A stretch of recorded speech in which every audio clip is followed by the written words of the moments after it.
We're joined now by two SNY Mets analysts, Todd Zeile, Jim Duquette. Jim, let's start with you. When you take a look at what's going to happen here, now that it's official, right, and he was the overwhelming favorite when you look at Buck Showalter, how much of a positive is this managerial hire by the Mets? Listen, this is a huge move, not just for the success of the team, but from a PR standpoint, too. Let's be honest. I mean, when you look at what the team has done to this point to the roster and added so many different weapons, and looking at the roster and how the depth and the overall experience in this win now type of team, you're looking for a manager that fits that same criteria. And there's no other manager that's on the market right now that's available that's had that type of success than Buck Showalter.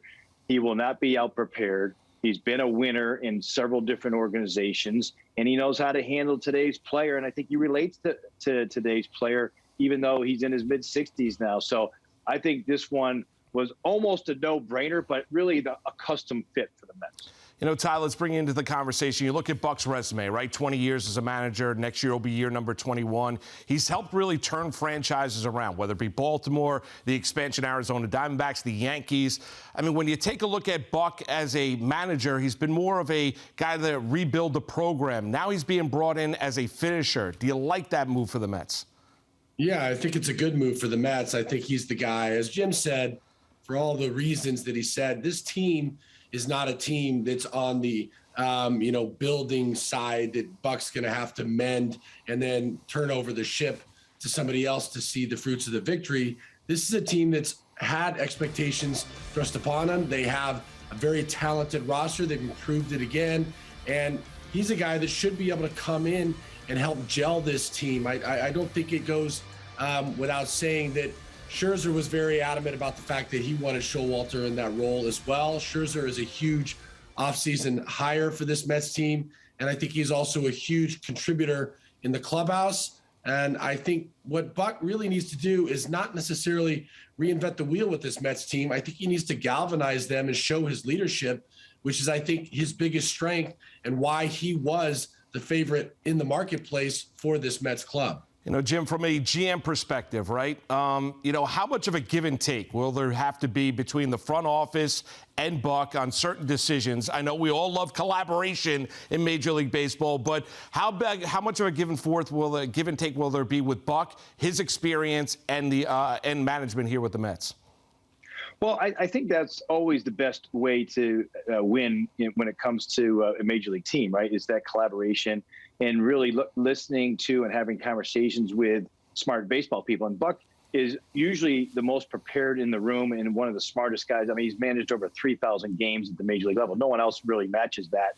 But I think that what Buck has always had is an open mind to a high intellectual baseball conversation.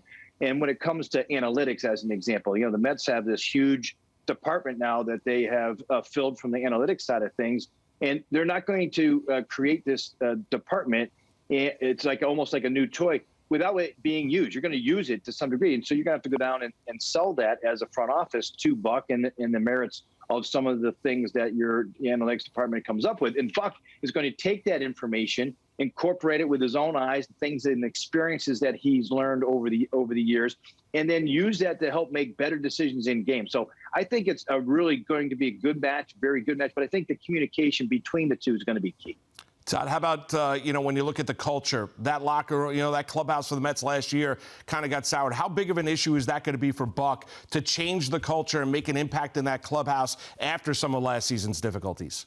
I think it's a huge issue for this team, but I don't think it's all going to fall on Buck Showalter's shoulders. I think he's already starting to see some of those changes taking place.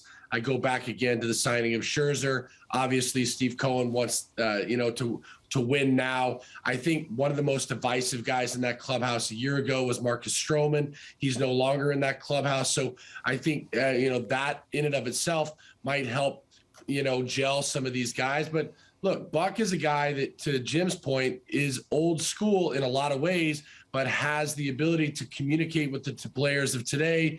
He obviously has the respect of players of today. And I think this team has to want to galvanize together, because last year should have been an embarrassment for the club, considering the expectations that they had on them and the way they played in light of that. So I think Buck's job is not an easy one, but I think he's the right guy to take all the pieces that he's got and forge ahead forward with it. And I expect that he's going to get this club all clicking on the same page before spring training ends.